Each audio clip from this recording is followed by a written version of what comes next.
Benda pertama ialah awak kena tahu dia akan tanya tentang foton. Foton ni mungkin dia tak berdiri sendirilah. Mungkin dia akan tanya di bawah tajuk spektrum. Spektrum ni maksudnya beberapa.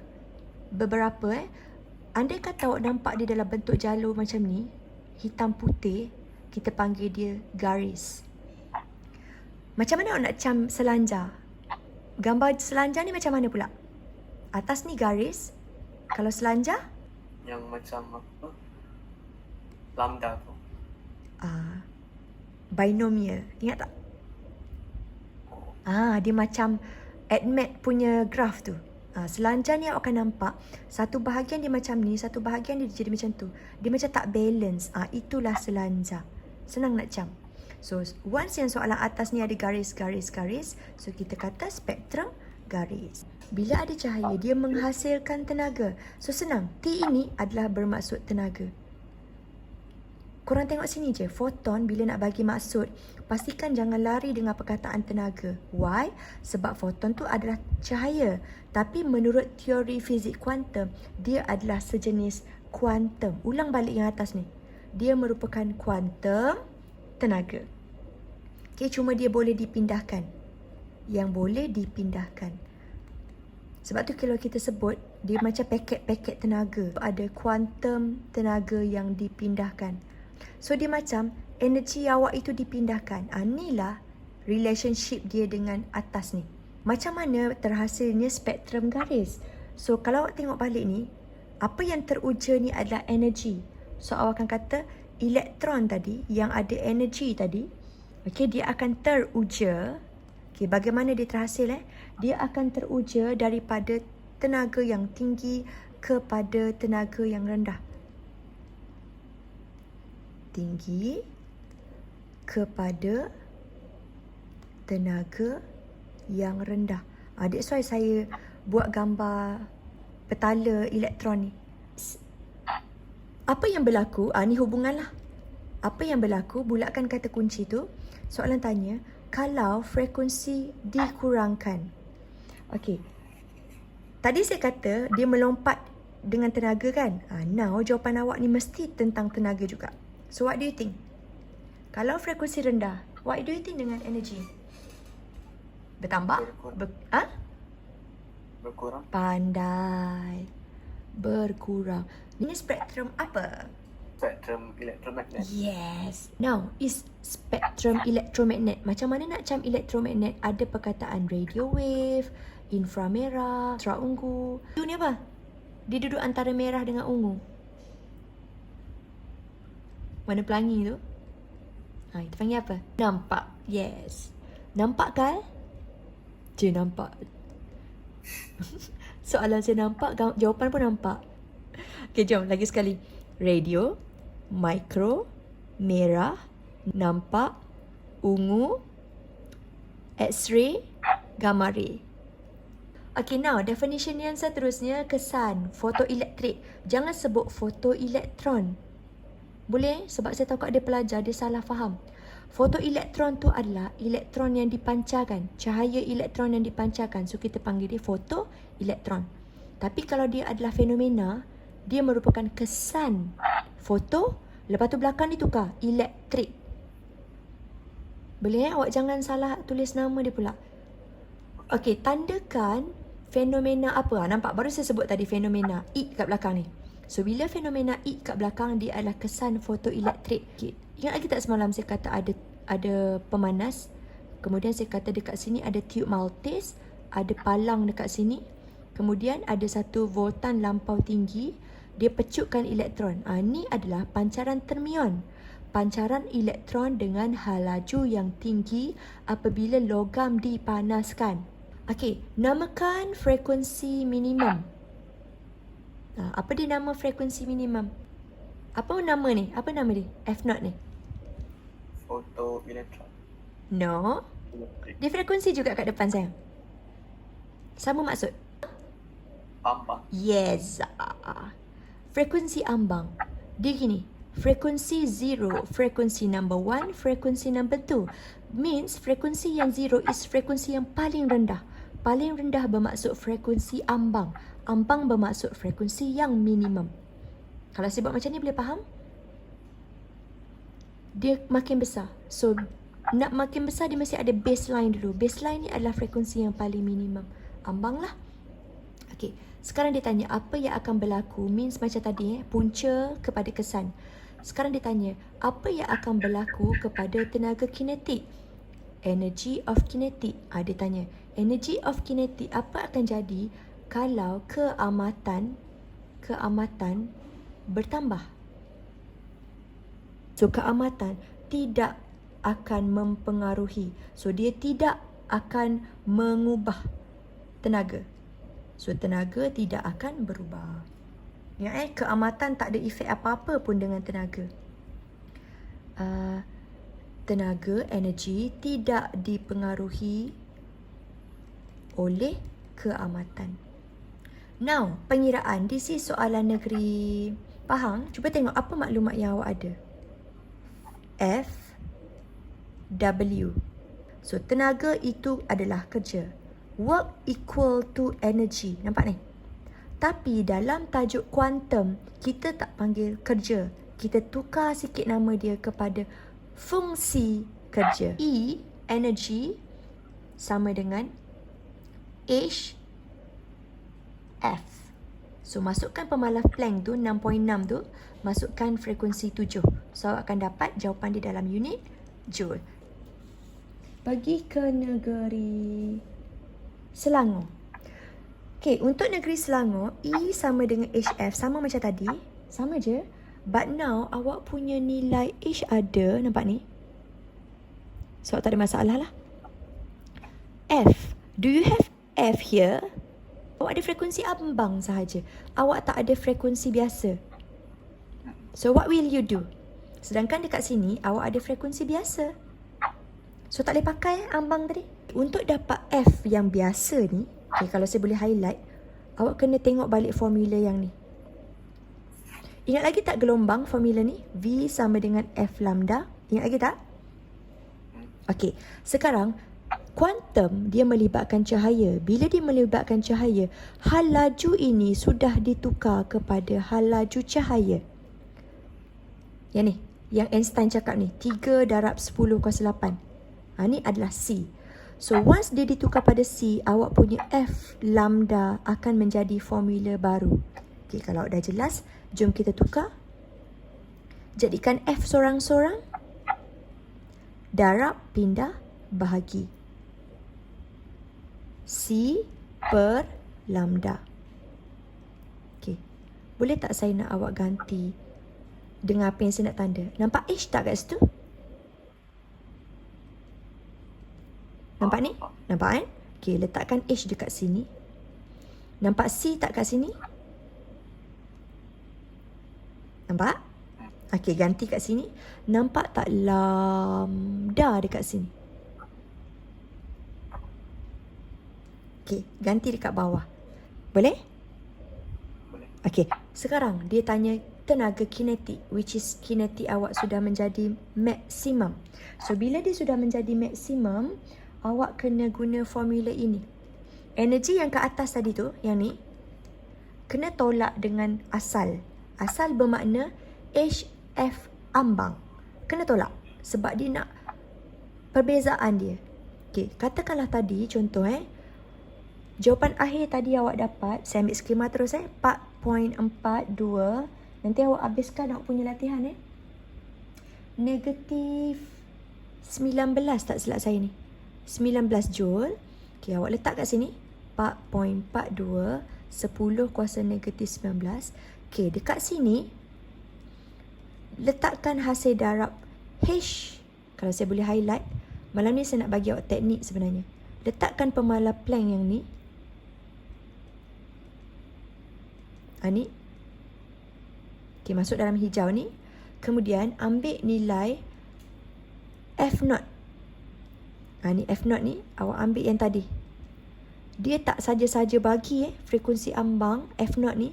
Dia tak saja-saja bagi. Mesti ada penggunaannya. Kalau awak masih ingat, selalu saya pesan. Fizik, soalan atas selalu relate dengan soalan bawah. Dia mesti ada kegunaan dia nanti. So your unit akan dapat injul. Ada soalan tak? Tak ada. Tak ada. Okay, saya harap awak okey. 4.3 10 kuasa 14. Tolong banding dengan ni. Fail ke kredit? Fail. Good, pandai. Means awak dah faham ni. Bila cahaya biru, nilai dia frekuensi lebih rendah dari ambang, dia fail. Dia tak kredit pun. Bila tak kredit, katakanlah saya pancarkan cahaya biru kat sini. Okey? Tadi saya letak merah. So dia melompat kegirangan. Saya lulus. Okey. Sekarang saya beri cahaya biru ke logam. Takkan ada elektron keluar. Kenapa tak ada? Dia fail. Macam mana dia nak keluar? Dia kecil daripada frekuensi ambang. Nampak ni? So boleh faham konsep kesan fotoelektron? Dia kena melebihi ambang. Dia kena lebih besar daripada nilai ni. Once lebih besar daripada nilai ni, contoh nombor tadi, tengok pelangi ni. Contoh, kat sini. Kat sini semua nilai-nilai lebih besar. So kalau saya bagi cahaya hijau, kuning, jingga merah, akan ada elektron pecut. Tapi kalau biru, indigo, kuning, dia terlalu small, terlalu kecil. So bila saya pancarkan warna kuning sekalipun, memang tak akan keluar kesan fotoelektrik. Sebab dia tidak cukup. Tidak berlaku. Tidak cukup lah. Energi itu tak cukup.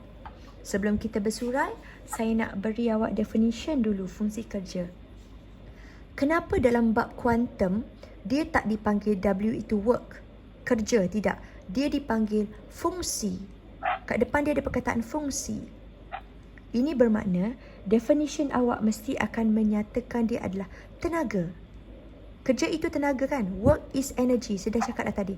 So pastikan awak letakkan tenaga dekat depan. Kalau saya boleh potong perkataan dua ni, bermakna perkataan fungsi ni kena bagi definition juga. So definition dia adalah sejenis tenaga yang minimum. Sama macam tadi ambang, frekuensi minimum. So bila berlaku frekuensi ambang tadi, elektron yang pecut keluar tadi, dia ada energi yang minimum. Energi minimum itulah yang akan terlepas. Dekat mana? Dekat tadi. Di permukaan logam tadi. Kalau masih ingat gambar saya tadi, saya draw lagi sekali. Ni logam. Saya beri satu cahaya. Elektron yang keluar tadi disebabkan oleh ada tenaga dengan frekuensi ambang. Elektron itu memiliki tenaga minimum. Ni graf. Okey, sekarang saya nak awak tengok betul-betul kat sini. Perkataan fungsi frekuensi ambang is awak tengok graf frekuensi ni dekat paksi X ni. Kemudian awak tengok dekat aras sini. Ni is frekuensi 2, frekuensi 4, frekuensi 12. Okey? 12 Hz. So dekat sini is, katakanlah saya letak di 5 lah. Sebab dia duduk tengah-tengah. 5 Hz akan dipanggil sebagai frekuensi ambang. Kenapa dipanggil sebagai frekuensi ambang? Sebab dekat sini dia, ingat lagi tak saya kata? Dia berlaku semasa fungsi kerja. Kenapa? Dia berlaku semasa tenaga kinetik dia adalah paling minimum. That's why kita kata masa ni tenaga kinetik zero. Nampak ni? Zero. Dekat zero ni ada F0. So kalau koordinat, kita akan kata frekuensi ambang, fungsi kerja. Inilah koordinat dia. Okay? So semakin bertambah ke atas ni adalah tenaga kinetik yang semakinlah maksimum. Sebab kaedah kuantum, dia juga dikenali sebagai energi yang unit dia adalah elektrovolt. Soalan Penang, dia ada compare antara dua titik kalau perasan. Titik untuk logam P dengan Q. Dekat sini dia kata, pada frekuensi P ni, tenaga kinetik maksimum dia adalah, tenaga kinetik maksimum P adalah 0.27. Frekuensi Q, tenaga kinetik maksimum Q adalah 0.6. So dekat sini awak kena pandai baca dia punya graf lah. Tapi ada nilai tak kat situ kalau saya suruh awak baca? Kalau tak ada nilai yang boleh dibaca, macam mana nak dapat F0? Sekarang saya nak awak replace F kepada F ambang. Bermakna dia paling minimum. Tenaga replace dengan fungsi kerja. Bermakna dia tenaga yang paling minimum. Awak replace je. Lepas tu H ni awak maintain. So guna je formula yang kedua ni. Fungsi kerja awak dah diberi. So saya rasa awak boleh tahu dah nak ganti. 3 elektrovolt bahagi pemala Planck. Pemala Planck tu awak ambil dekat muka surat depan. And then your answer akan dapat Hertz lah. Boleh Ingat lagi tak hasil tambah tenaga tadi? Dia mesti W tambah K. E sama dengan W tambah K. Minimum tambah kinetik. Okay, so awak tambahkan saja. Kinetik ni kinetik siapa? Kalau dia kata, contoh cikgu highlight. Contoh cikgu highlight Q, bermakna kinetik ini akan menjadi kinetik of Q. So, tambahkan saja. Nampak tak? Soalan atas akan efek soalan bawah. Letakkan saja 3 elektrovolt tadi. Lepas tu tambah dengan tenaga kinetik Q. Mana tenaga kinetik Q? Ni, 0.6. So, gantikan saja dengan 0.6. So, akan dapat 3.6. So, kalau tadi unit awak dekat graf is elektrovolt, sini pun akan dapat elektrovolt. Ini adalah kedualan. Kedualan, kalau masih ingat. Cahaya adalah zarah kalau kedualan dan cahaya juga adalah gelombang. So dekat sini kalau nampak fenomena ni adalah fenomena interference ni kalau nampak. Dua objek, patut ada gelombang yang interference, terbina, memusnah. So dia adalah fenomena gelombang. So ini adalah sifat gelombang. Okay? So bila keluar soalan macam ni, awak kena tengok balik ciri-ciri. Lepas tu tengok balik kalau sifat zarah apa dia? Zarah tu ada jisim. Ada, ni tajuk daya ada momentum, ada tenaga, ada apa lagi? Pecutan. Itu zarah. Kalau gelombang dia ada pantulan, pembiasan, pembelauan. Cuma dekat sini saya rasa awak punya nilai halaju baru nak ditanya kat bawah. Nampak tu? Dia baru nak ditanyakan dekat bawah. Automatically awak akan buat macam ni. Macam tu.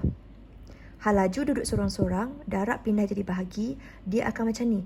Bererti soalan belas atas ni nak dapatkan momentum ni, dia bukan M darab V.